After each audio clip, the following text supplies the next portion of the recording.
From the Times and the Sunday Times, this is The Story. I'm Manveen Rana.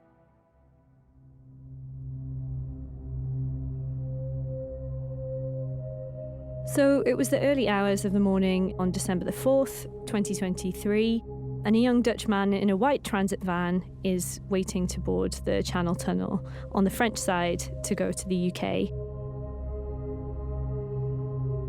The guy was called Mieke Voorhans. He was 21, from a small town in the Netherlands, and it was a cold pull.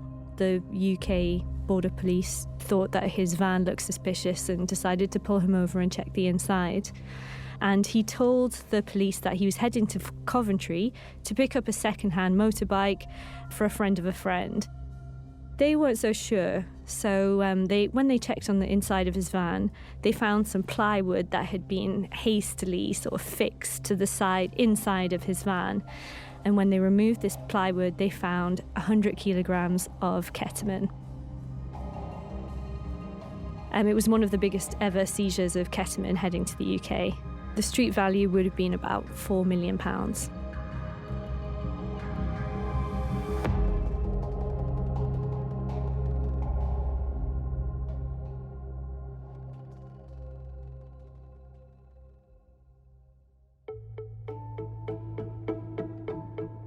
Ketamine is on the rise in Britain. The figures have exploded, with the recreational use of the drug doubling in a year and addiction levels rapidly rising. It's become such an issue, there's even talk of reclassifying it from a Class B to a Class A drug. But where is it coming from? How does it get into the country? And why is it proving to be so hard to police?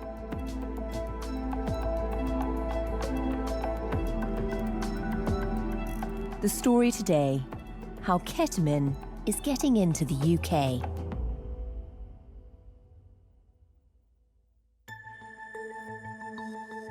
Katie, just reintroduce yourself to our listeners. So my name is Katie Gatens. I work on the news review section of the Sunday Times. Katie, what made you write about ketamine? I think that by now a lot of people in this country are familiar of reading the headlines of ketamine found on British streets or young people becoming addicted. There's also been a couple of high-profile deaths linked to the drug. The Vivienne, who was a drag queen on RuPaul's Drag Race. And also Matthew Perry, of course, died a couple of years ago, and his death was linked to the drug as well. Katie, one of the reasons it seems to be hitting the headlines a lot is because it does seem to be on the rise here. Just give us a sense of the figures around all of this.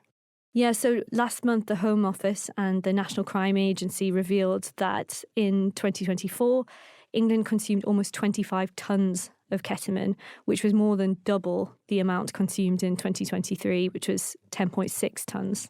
And why is it on the rise? Just explain that surge. Well, I think there's a few reasons. I think experts, when I spoke to them, were quite split on the reasons. One reason could be supply-led. More of the drug is becoming readily available in the UK. And also demand-led. I think that people are becoming more aware of it, taking more of it, becoming addicted to it. And it just seems to be more familiar. And also, the person I spoke to at the National Crime Agency told me that the trend that they're really seeing is towards synthetic drugs. So whereas heroin and cocaine are made from plants, synthetic drugs are made from chemicals sourced from chemical-producing nations like China, India. And these kind of like raw chemical ingredients are combined to make a synthetic drug like ketamine. So it's definitely spreading. Do we know, is there like a profile of the sort of person who is using ketamine? Yeah, so interestingly, in the UK, we have a much younger user demographic than the rest of Europe. So the primary user demographic for ketamine in the UK is 16 to 24-year-olds. So young people, some of them not even out of school, students. And I think the reason for that is because it's incredibly cheap, probably about 10 or 20 pounds a gram, which is a lot cheaper than cocaine. But it's still not as big as cocaine, which is the number one drug in the UK.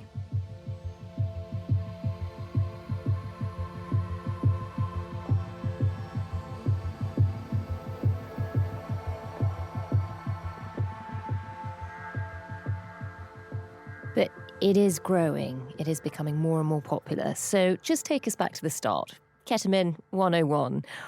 What is it? So ketamine is a synthetic drug. It was developed in around the 1970s, actually as an anaesthetic to be used in the Vietnam War.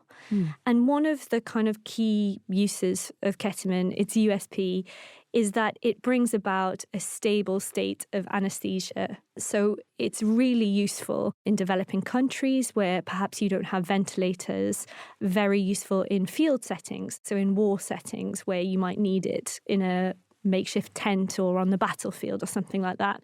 And it's still used around the world. A lot of people know it as a horse tranquilizer, of course, but it's used by vets in lots of different species of animals. It's a useful medicine. So how does it go from being used as effectively a horse tranquilizer, but also as an anaesthetic, to becoming something recreational, to being something that teenagers want to buy? If it's taken in a recreational setting in much, much smaller doses, it has an effect of almost like a psychedelic, hallucinogenic kind of drug. It's a sort of disassociative, so it gives you a feeling of being like incredibly spaced out. Sometimes it can make you see things. And yeah, in a kind of rave or a club, or even taken at home, as a lot of young people are doing, it can have sort of those kind of properties. How long has it been used recreationally? Kind of as long as it's been around, really, I suppose. People have probably experimented with it, but it became much more popular in the 1990s with the kind of rave scene. But it's only really in the past sort of 5-10 years that we've seen it kind of be used in the UK on a much bigger scale.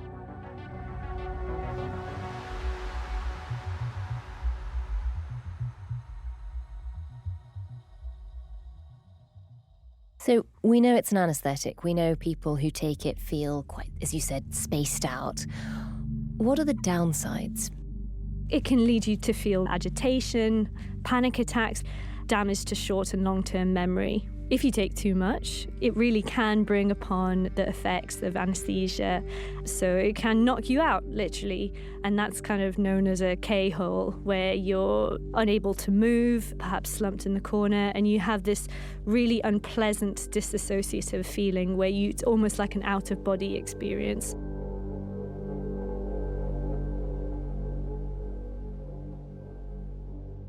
And it's becoming so dangerous because if taken in really high doses, it can lead to incredibly bad urinary problems, and in the worst case, the removal of the bladder. Oh, God. Yeah. Where does it come in terms of classification? You know, when the police are looking at this, is this a Class A drug? No, so it's a Class B drug, but there has been some discussion that the government, the Home Office, has ordered a review into whether they should look at reclassifying it as a Class A drug. Is it different in different countries? What's different in different countries is that in some countries it's classed as a medicine, and in some countries it's classed as a narcotic. Because it is so useful, and it still has a use, unlike heroin and cocaine, which obviously started off in a medical kind of environment, but the illegal drug use well overtook we developed different uses for what we used heroin and cocaine for in the past. Ketamine is still very widely used, and nothing has been able to really replace it in those settings. So the World Health Organization has classified it as what's called an essential medicine. And that really is the key to understanding why Border Force and police across the world really have a hard time cracking down on this, because it is able to move freely across borders if it's imported legally, which then obviously supplies the illegal market. And Katie, the classification of ketamine in this country is part of the reason why, I suppose, people who are found with it, especially, for example, the van driver you mentioned right at the start, the man who was caught with one of the biggest hauls of it as he tried to enter the country, don't really get huge prison sentences. What happened to him? He was sentenced to 3 years and 9 months in jail. And you're right, if it had been a Class A drug that he had been importing, the maximum sentence is life imprisonment with an unlimited fine.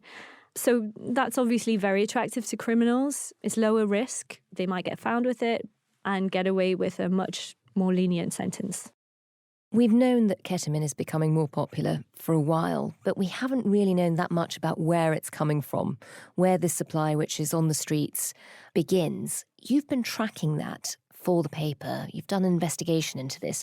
So just talk us through it. Where is it coming from? So there are factories in northern India, pharmaceutical companies who produce ketamine by the ton load annually. And if you're a company based in Europe, for example, say that you are supplying an elephant sanctuary in Africa, and you might place an order from a company, a pharmaceutical company based in northern India, to supply you with 200 kilos of ketamine. So that order would then be placed, and then the ketamine would be made in the factory. And are these official pharmaceutical companies? This is sort of for its official use, not sort of nefarious organisations? Well, it's a legitimate pharmaceutical company in India. They might receive an order from a company that behind it are criminal gangs, but they wouldn't know that. All they would know is some company with a ketamine licence has placed an order, and then they supply the order. So there is such a thing as a ketamine licence? Yeah, there is. So it starts in perfectly legitimate pharmaceutical factories in India. Are there other places that are producing it? Where else did you track it to? Yeah, so there are also huge illegal factories based in China, Laos, Vietnam, sort of Asia and Southeast Asia. And really, what experts think is that the ketamine made in these illicit factories, a very illegal production of ketamine, is supplying the Asian market. So ketamine begins life in these factories. It's man-made, and we think most of it is coming from these legal factories in India rather than the illegal ones in China and Vietnam. But how does it actually get here? One thing that I found incredibly interesting is that, there are sort of three main ways of illegally importing ketamine into Europe. So organised criminals could buy a company with an existing ketamine license. And so they could literally just take over a legitimate company that is struggling, perhaps. Now they own that license. Another way is by criminals infiltrating a company.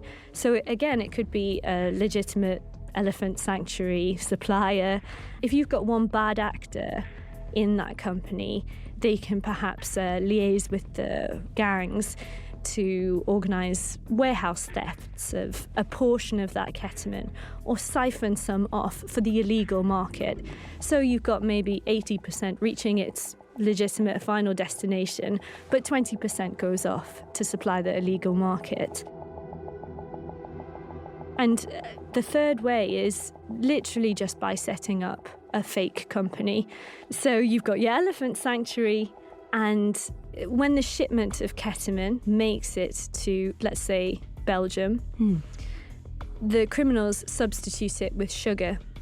So sugar then goes off to Africa, and the ketamine is then distributed to countries in Europe and the UK. And in a situation like that, even if the police do find a white van filled with ketamine, if he's got a license, if he's got a ketamine license, or he's with a company that does have a ketamine license, they can't really stop it, can they? Exactly. And for all of they know, it could be being used completely legitimately. I think what's worth noting is that this is happening more frequently. So there's obviously more ketamine coming into Europe than there are horses, than there are animals. We don't know exactly by how much sort of it's gone up by in the past 10 years, but it has gone up. Indian pharmaceutical companies are producing a hell of a lot more ketamine, although there's no record of how much they're actually exporting to the EU.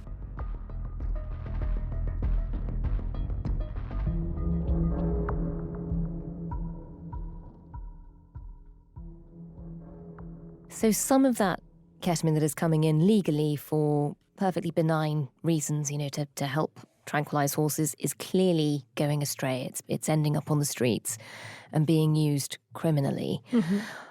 Is there also ketamine that's being produced here in Europe for that purpose? No, so ketamine isn't really being produced in Europe. But what is happening in Europe is that if the ketamine that makes its way to the EU is in liquid form, so for hospital use, it comes in liquid form in vials. What Interpol and Europol are finding are these recrystallization labs that are set up in the Netherlands and in Brussels.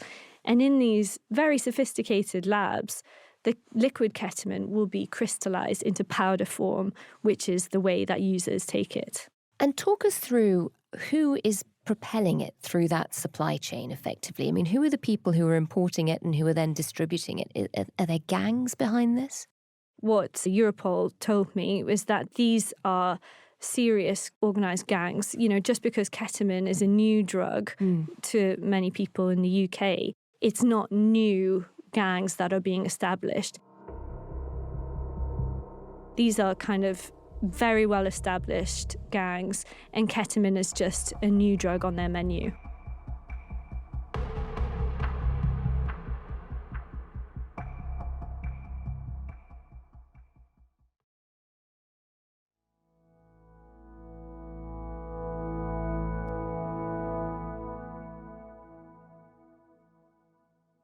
So, Katie, you've explained how ketamine is getting into the country. Why aren't the police doing more to crack down on it? Obviously, it's incredibly hard to police. I mean, a lot of the ketamine that comes into the UK does so legally and then finds its way astray into the illegal drugs market. The other thing is that obviously police forces up and down the country, as we know, are incredibly underfunded, very stretched, and police do tend to prioritise the Class A drugs, heroin, cocaine. It's only really in the past few years that they're having to very quickly pivot to try and understand the ways in which ketamine comes in to this country, because it's posing such a threat and such harm to younger people. What's the government doing about it? I mean, is there a chance they might change its classification, for example?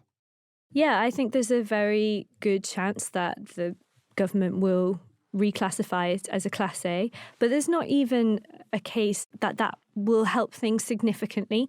I mean, in 2014, ketamine was reclassified from a Class C to a Class B, and it just hasn't really helped to deter people from taking it. And I think one of the dangers is that ketamine is now so well established in the UK, and that becomes harder to try and break that cycle once that's been established. Break the habit, yeah.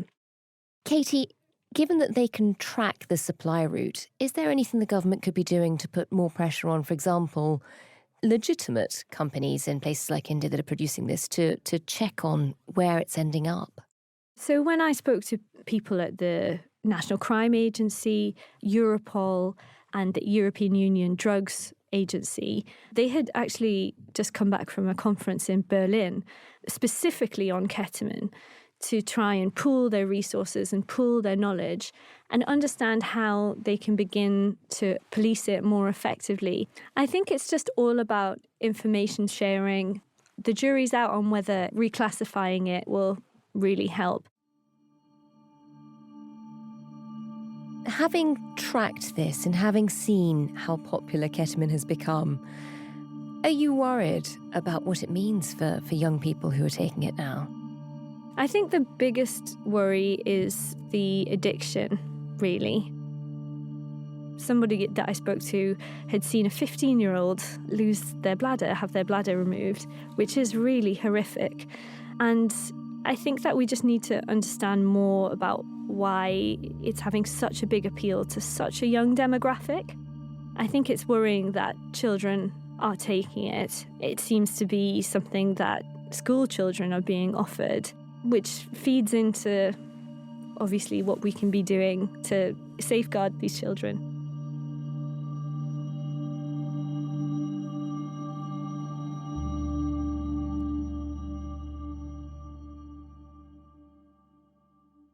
And Katie, just finally, was there anything about this investigation that really surprised you?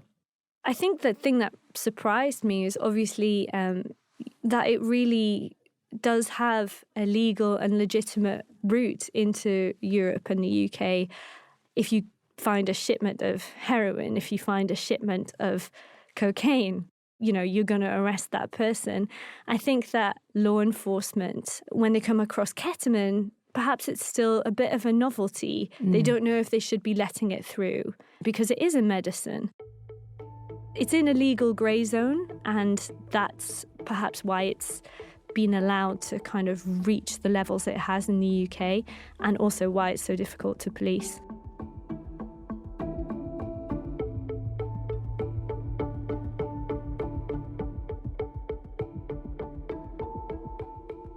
That was Katie Gatens, commissioning editor for the Sunday Times News Review. The producer today was Olivia Case, the executive producer was Will Rowe, and sound design and theme composition were by Mal Lassetto. And if you or anyone you know needs any advice on drugs, you can visit www.talktofrank.com. There's a link in the description of this episode. And if you found this podcast interesting, you might want to have a listen back to one we recently did on the truth behind the drama Adolescence. I've spent nearly 10 years doing my work, and for the most part, it's felt like that's kind of been in the shadows. So when a show like Adolescence comes along and it creates a moment, it can be quite shocking because I'm in my world where lots of people talk about this, and now more people in the general public are being brought into the world that I already live in. It's a portrayal of some of the most extreme forms of violence that we can see and have seen. There's a link to that too in the description of this episode. If you can, do leave us a review wherever you get your podcasts. Thanks for listening. See you again tomorrow.